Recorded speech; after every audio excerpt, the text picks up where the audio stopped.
తెలుగుదేశం అనేది సెకండరీ అయిపోయింది.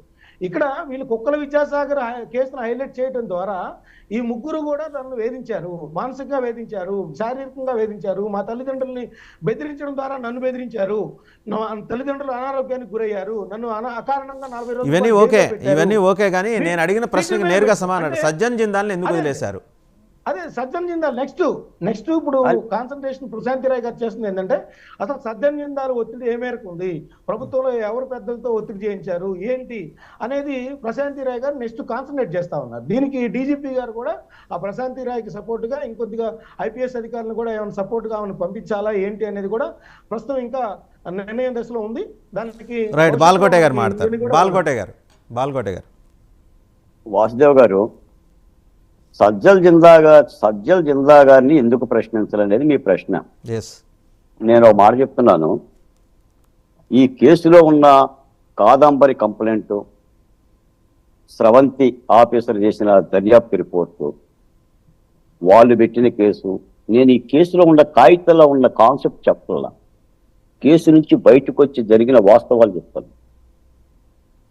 ఈ విషయాన్ని ముఖ్యమంత్రి దృష్టికి, చంద్రబాబు నాయుడు గారి దృష్టికి వెళ్ళటం కోసమే మేము చాలా ప్రయత్నించాం. కాదంబరిని చంద్రబాబు నాయుడు గారు కలవాలి అని. చంద్రబాబు నాయుడు గారు ఒక మాటే చెప్పారు, కాదంబరి ఫిర్యాదులో ఏ పేరిచ్చినా, ఎంతటి పేరిచ్చినా అప్పటి వరకు దర్యాప్తు చేస్తూనే ఉండాలి అని చాలా స్పష్టంగా చెప్పాడు. కలిసేందుకు ఎందుకు సిద్ధపడలేదంటే, ఇదిగో ఇలాగనే ఉంటుంది రాజకీయ దుమ, ఒక పేలపిండి సుట్ట. ఇది ఒక అభాగ్యురాలి మీద చట్టం చేసిన వికృత కీడ, దాని మీద జరుగుతున్న దర్యాప్తు. రేపు దాని అవసరాన్ని బట్టి జిందాల్ను కూడా ప్రశ్నిస్తారు. కానీ మీ మాటకి ఏం చెప్తున్నానంటే, ఈ కుక్కల విద్యాసాగర్ అతను ఒక క్రిమినల్, 17 కేసులు ఉన్నాయి రికార్డెడ్గా. నాకు కుక్కల విద్యాసాగర్ కూడా తెలుసు, పామర్రే. 17 కేసులను వెనకేసుకొని వచ్చి ముగ్గురు ఐపీఎస్ అధికారులు మన వైసీపీ నాయకుల్లాగా కండువాలు కప్పి మాట్లాడి, వాళ్ళు పోలీసు ఆఫీసర్లు, వాళ్ళు వైసీపీ కాదు, అది చట్టం పని, చట్టం దాని పని తాను చేస్తుంది. నిజంగా వాళ్ళు నిర్దోషులైతే కోర్టుకి వెళ్ళిపోయి ఓట పొందుతారు, ఎవడు జాలి చూపించనక్కర్లా. నేను కాదంబరి నా సోదరి అని అన్న తర్వాత నాకు ఎదురుగా ఉంది నా సోదరుడు కాబట్టేసేసి నేను మాట్లాడలేకపోతున్నాను. కానీ అభాగ్యురాలి మీద నేను కాదంబరికి ఒకే మాట చెప్పాను, సార్ ఇది తెలుగు ప్రపంచం, ఇది ఆంధ్రప్రదేశ్, ఇక్కడ డెమోక్రసీ ఉంది, డెమోక్రసీలో మాట్లాడగలిగే చావగలిగే వ్యక్తులు ఉన్నారు, పౌర సంఘాలు ఉన్నారు, మీరు ధైర్యంగా ఉండండి కాదంబరి గారు, మనం తప్పనిసరిగా చట్టంలో గెలుస్తాము, మీరు చిన్న చూపు చూడమాకండి, ఆంధ్ర పోలీసులన్నా ఆంధ్ర పాలకులన్నా సరే మీరు గత పాలకుల్ని పోల్చి చూడమాకండి అని చెప్పి మేము ధైర్యం చెప్పాం. తప్పనిసరిగా దీని మీద న్యాయం చేయటానికి అందరం శ్రమించాల్సిన అవసరం ఉంది. దీనికి రాజకీయాలు కాదు. మీకు మాట చెప్తాను వాసుదేవ్ గారు, రాజకీయాల్లో కాలు జారొచ్చు కానీ నోరు జారకూడదు. నోరు జారిన మంత్రులు ఏమయ్యారో మనం చూసాం. ఒక రాజకీయ భవిష్యత్తు నిర్మించుకునేటప్పుడు ఏదైనా రాజకీయ పార్టీలో ఇష్టానుసారంగా మహిళల పట్ల కానీ లేదంటే సమస్యల పట్ల కానీ వ్యక్తీకరణ చేసేసి నోరు జారితే ఇలాగనే ఉంటుంది. నేను మాట్లాడుతుంది కాదంబరి విషయం, ముచ్చుముర్రి విషయం కాదు. ముచ్చుముర్రి విషయం తర్వాత మాట్లాడచ్చు. ఇప్పుడు ఈ రోజున గత 5 ఏళ్ల పరిపాలన కూడా అలాగనే జరిగింది. డాక్టర్ సుధాకర్ని హత్య చేశారంటే బీహార్లో హత్య జరగలేదా బాలకోటయ్య గారు? మద్రాసులో అత్యాచారం జరగలేదా? గుజరాత్లో కాల్పులు జరగలేదా అని మాట్లాడుతున్నారు. చట్టం పట్ల స్పృహ లేకపోకుండా ఇదే పోలీసులు కనుక మనకి ఇస్తే లాఠీలు ఉండవు వాళ్ళ చేతుల్లో, కర్రలు. కర్రలు ఏమైతే అంటే ఎవరి తరైన 12 మందిని చెడగబాదారు, దాన్ని మీరు ప్రశ్నించారా? మాల సామాజిక వర్గం చెందిన పిల్లల్ని చెడగొట్టించారు. సుబ్రహ్మణ్యానికి మీరు న్యాయం చేయలేకపోయారు. ఏం మాట్లాడినారు లక్ష్మణరావు గారు? సుబ్రహ్మణ్యానికి న్యాయం చేయలేకపోయారు, సుధాకర్ విషయంలో న్యాయం చేయలేకపోయారు, తిరుమల న్యాయం చేయలేకపోయారు.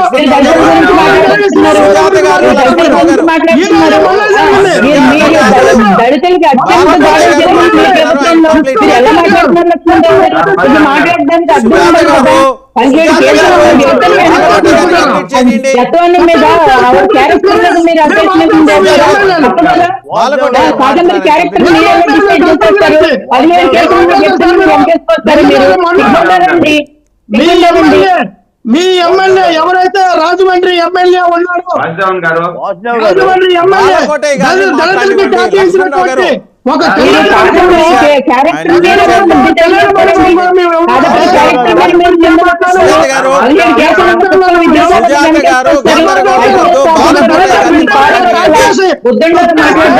ఒక దళితుల మీద ట్యాక్ చేస్తే తప్పితే దాని గురించి ప్రశ్న లేదు. అమర్నాథ్ గౌడ్ విషయంలో అమర్నాథ్ గౌడ్ నిలువున కాల్చి చంపేసి ఆయన మాట్లాడండి. దళితుల గురించి బాలకోటయ్య గారు మాట్లాడండి. లక్ష్మణరావు గారు మీరు ఆగండి. వాసుదేవ్ గారు గేదె ఈనిందంటే దున్నను కట్టేయరన్నంట ఒకడికి. ఈరోజు నేను ఒక మాట చెప్తున్నా, ఇప్పుడు నన్ను ప్రశ్నించాడు కాబట్టి నేను లక్ష్మణ దృష్టికి వస్తున్నా. డ్రైవర్ సుబ్రహ్మణ్యాన్ని చంపి డోర్ డెలివరీ చేసిన అనంతబాబు పార్టీలో నువ్వు ఎలా ఉండగలుగుతున్నావు? నీ డాక్టర్ సుధాకర్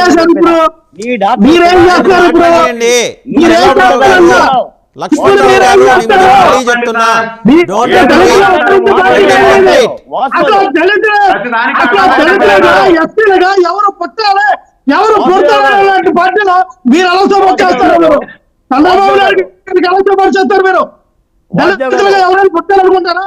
ఎస్సీలుగా ఎవరైనా పుడతారా? ఆయన పార్టీలో మీరు ఎలా సపోర్ట్ చేస్తారు? సమాధానం చెప్పాలి. లక్ష్మణ గారు నీ పార్టీలో నువ్వు ఎలా సార్? యావత్ దళిత జాతిని అవమానించినటువంటి చంద్రబాబు నాయుడు గారు, యావత్ దళిత జాతిని అవమానించినటువంటి డిప్యూటీ సీఎం పవన్ కళ్యాణ్ గారు, మీకు తెలీదా? పవన్ కళ్యాణ్ దళితుల గురించి ఏం మాట్లాడాడు? లక్ష్మణరావు గారు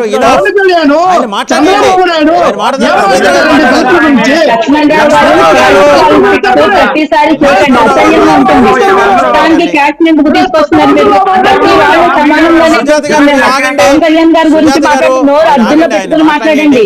నోరు అర్జున పెట్టుకుని మాట్లాడండి.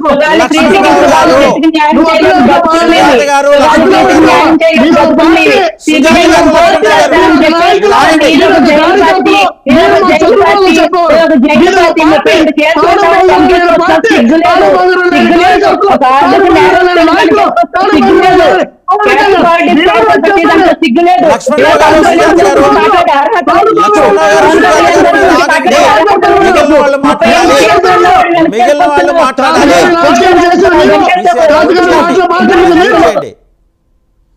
సురేంద్ర గారు కైండ్లీ అండి, సురేంద్ర గారు. లక్ష్మణరావు గారు చెప్పాను కదా, మీరు ఆగండి. 17 కేసులు ఉన్న వ్యక్తులు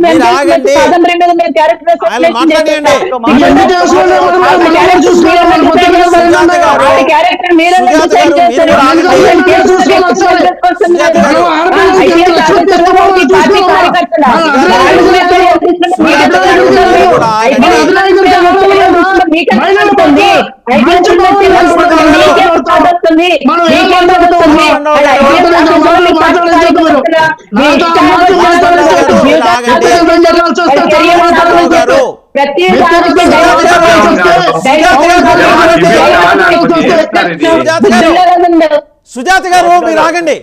ఆయన మాట్లాడండి. మిగిలిన వాళ్ళు మాట్లాడియండి. మీరు ఆగండి. లక్ష్మణరావు గారు మీరు ఇలా అవకాశం ఇచ్చి డిస్టర్బ్ చేస్తున్న వ్యక్తులకి ఇంకా డిస్టర్బ్ చేసుకునే అవకాశం ఇచ్చుకుంటే 4 మాటలు ఏమైనా ఆయన ఇంటర్వ్యూ కావద్దనే కదా చెప్తుంది. మరి ఏం కంట్రోల్ చేస్తున్నారు? ఆయన ఇంటర్వ్యూ కావద్దనే కదా చెప్తుంది. ఒక అభాగ్యురాలి విషయం మీద నోటికి వచ్చినట్టు పవన్ కళ్యాణ్ మీరు కలిసి ఏం మాట్లాడతారు? మీరు ఎవరు అభాగ్యురాలు? ఏంటి మీ ప్రేమ? లక్ష్మణరావు రాష్ట్ర ఆడపిల్లలపై చూపించండి. రాష్ట్ర ఆడపిల్లలపై చూపించండి. మన తెలుగు రాష్ట్ర ఆడపిల్లలపై చూపించండి. అందరినీ మ్యూట్ చేయండి. సురేంద్ర నాయుడు గారు ఇప్పుడు మాట్లాడండి. సురేంద్ర నాయుడు గారు మీరు మాట్లాడండి. ఇప్పుడు సురేంద్ర నాయుడు గారు మాట్లాడండి. సురేంద్ర నాయుడు గారు ఒక మాట, మీరు కూడా ఇలాంటి అపరిశుభ్రమైన మాటలకి మీరు కూడా స్వాగతం పలుకుతూ జనసేన మహిళా నాయకురాలు బాలకోటయ్య గారు చేయాల్సిన అవసరం లేదు.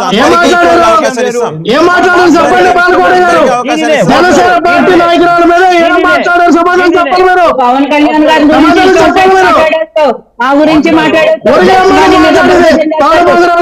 మాట్లాడారు.